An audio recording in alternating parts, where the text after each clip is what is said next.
Let's get this over with. Anime as a medium has continued to grow so much. Here in America, it's way more popular than it ever was in the 90s. And in Japan, it continues to be the only kind of culture that anyone even knows in that country, which is really sad when you think about it. Sorry, Japan. Nonetheless, anime is a medium that has continued to grow and evolve as time has gone on. And because of that, because it has gone into people's eyes so much more, there are just many shows out there that grew up to the point where I was just like, yeah, I uh I can't exactly agree with that. Now, keep in mind, I don't dislike any of the anime on this list. I think all of them are watchable. I think all of them can be enjoyed, and I can understand if any of them even appear on your favorites. They just didn't do it for me. Their placing on the list is compared to my opinion of them versus the general consensus that people that I see on the internet, or like critical ratings or popularity. All that stuff is coming into play. So I'm prepared for the possible hate comments when I list someone's favorite anime as overrated, and then they'll go ahead and say that Gurren Lagann or My Hero Academia or Durarara or whatever is overrated, and I'll just continue on my day. But even though, let's just go ahead and get started. I'm prepared. Let's do this. Bring it on. Number 5. Tokyo Ghoul.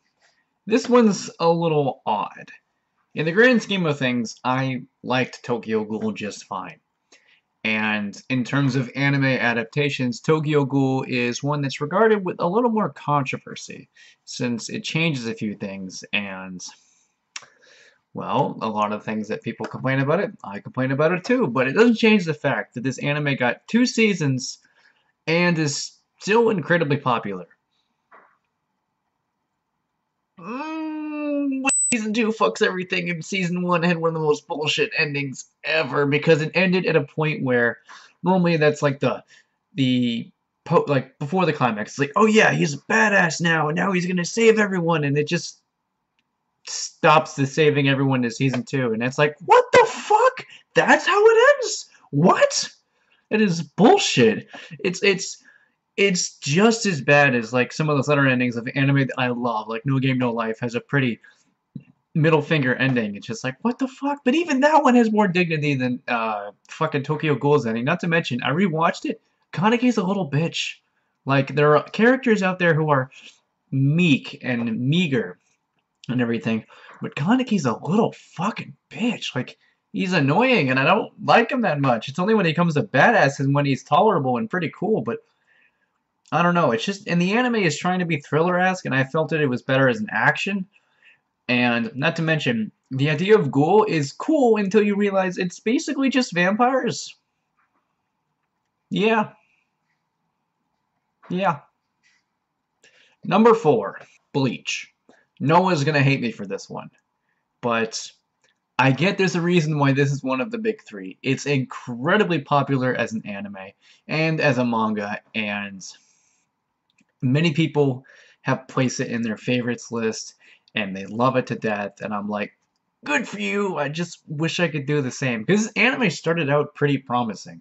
The first few arcs are great, and the Aizen arc is also great, but everything else in between is so fucking forgettable. In fact, I actually literally forgot hundreds of episodes of Bleach. That's how bad it is.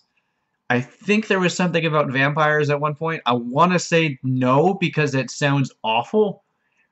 Like, my mind is playing a horrible trick on me, like, remember vampires. You gotta, nothing but remember vampires, okay? And I'm like, sure, got it, brain. And not to mention, there's tons of extraneous and expendable characters that no one cares about. I mean, Rat Guy, Blind Guy, Ice Guy, Booby Girl. I don't remember their names. And I doubt any of you do either. Unless you maybe played, like, the Bleach games or something. I don't know. Even then, I doubt it. But and plus, it reuses a lot of the same stories that it's done before. I even hear the manga's not fully, like, ripping people or something. That's the right word, I guess we could say. And when it's doing what it wants to do, and it's doing it good, that's when it's good.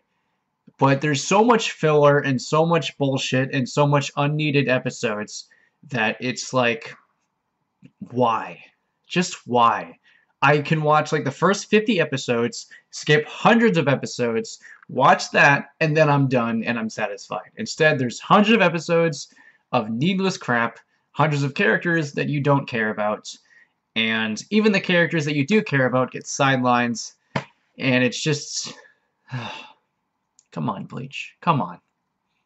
You can do better than this. Number 3. Neon Genesis Evangelion. Okay, bring on the hate. Bring on the hate. Come on, bring it on. Bring it on, motherfuckers. Bring it on. I know I'm wearing a Gurren Lagann hat, and Neon Genesis Evangelion is like Gainax's baby. It's their most popular creation. And that's exactly why it's on this list. Like, I'm not saying Neon Genesis Evangelion is a bad mecha. No, it does what it wants to fine. The problem is, what it's doing isn't entirely what I want it to do. Like, when I watch a mecha, I either want it to be crazy and insane, or gripping and enticing. And Neon Genesis Evangelion felt like it wanted to do a little bit of both, but also throw in a lot of depression. Like, a lot of depression. And that's where it loses me.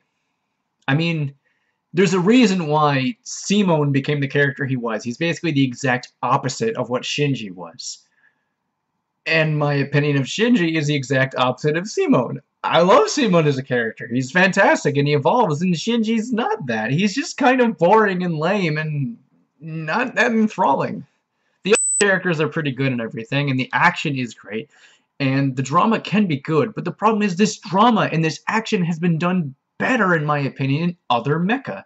Tons of Gundam series. Gurren Lagann had some pretty great drama, even though it was an insane and over-the-top, batshit crazy mecha. And the action, of course, was way better. And I know it's not for me. I know it's not for me.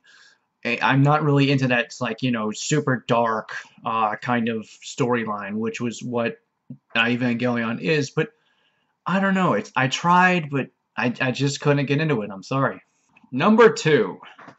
Attack on Titan. Okay, now you can bring on the hate. Now you can fucking hate me. Now you can want to destroy my soul and tear my head off and feed me to the Titans.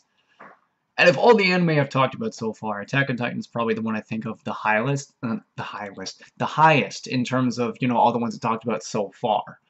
I think it's a pretty good anime with a pretty good season 2. I enjoyed it. I thought it was, you know, I thought it was good. It did better than some of the other shows on this list. The problem is, and you'll notice I've said that a lot, but that's what it is. The problem is this anime was hyped up as the next big thing. The greatest anime to hit the modern generation. The marketing for it back when the first season came out was the hottest anime this season. You must see it. It'll blow your mind and all that stuff. And I just kept seeing that over and over. And because of that, I avoided watching the show. Because I knew if I watched it, I would be excessively disappointed because it was hyped up so damn much. So I waited a while, and then I finally watched it, and I liked it. But the problem is, at that point, I had already seen so many anime that basically fucking changed my life. I had already seen Gurren Lagann, I had already seen Kill la Kill, I had already seen Steins Gate, and I was gonna watch My Hero Academia pretty soon. Those are 4 really fucking good anime that can change a person's life, at least in my opinion. And that's just the issue. The marketing built it up so much, and it didn't live up to that. If it wasn't for the marketing, I probably would have enjoyed it more as a show. Not to mention, some of the things that it did, I didn't entirely agree with. Not every character I like. Even Eren Yeager as a main character is okay. I've seen better anime protagonists. A lot of the side characters are probably better. But it's just, it was hyped up so much, and it didn't live up. I'm sorry. I'm really sorry. Number 1.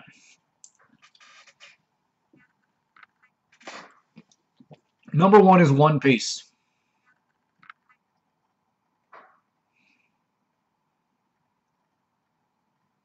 You hear that? It's the sound of thousands of angry fans. I'm doing myself far too much justice by saying thousands. Probably like 5. If even. One Piece is a show that I like. I think it's pretty good. I don't really have too many issues with One Piece. But the problem is this anime is considered one of the best anime of all time. It has 700 plus episodes. It has incredible marketing. It has tons of movies. It's probably just as big, if not bigger, than Dragon Ball and Dragon Ball Z. What? One Piece is an enjoyable anime. But I've always had an issue with anime that are so many episodes because even if I'm enjoying it, I lose the drive to continue it after like episode 100 plus. None of the anime on my favorites list are above 60. That's because I like enjoying a show that I can finish in a weekend, not 50 weekends. If I can even get past episode 500 of One Piece after 50 fucking weekends. Like, wow. This anime is incredibly long, and that turns me off of it. And plus, a lot of the stuff they did in the beginning, and up to the crocodile point, I was totally set on. But it keeps kind of doing the same thing, sort of, kind of, spicing it up a little bit, but it still does the same thing. And that's an issue. And I've always enjoyed Fairy Tail more, and I know there's a definite argument for why Fairy Tail is not as good as One Piece, but I've always kind of enjoyed it more. Let me have what I want. I'm not saying it's better, but I enjoyed it more. But even Fairy Tail I never managed to finish, because longer anime just aren't for me. And a lot of the things that One Piece has done, I feel like has been done better in other anime that are far shorter. That's my problem with larger shonen anime. Aside from maybe Dragon Ball Z or Naruto, a lot of the things that these shows do are done better in other shows in a far shorter amount of time. And that's the biggest issue for me with One Piece. I can watch My Hero Academia, Seven Deadly Sins, Gurren Lagann, Kill La Kill, and get pretty much the same experience as I would with One Piece in less than 50 episodes. I can watch Soul Eater and get the same experience in about 50 episodes. So yeah, I hope you guys don't want to hate me. I really hope you don't want to hate me, but that was my list. And yes, there will be a list of the most underrated anime coming soon. I mean, it's a law to where if I do one extreme, I have to do the other extreme at some point in the near future. So go ahead and look out for that. And trust me, it won't be nearly as aggravating as this one was. I promise. I hope. If you don't kill me, please. Don't kill me, please. So if you guys enjoyed this video, please go ahead and make sure to rate, comment, and subscribe. Check out my other videos. Also make sure to check out my supporters, all the great stuff. I will see you guys next time. Peace out.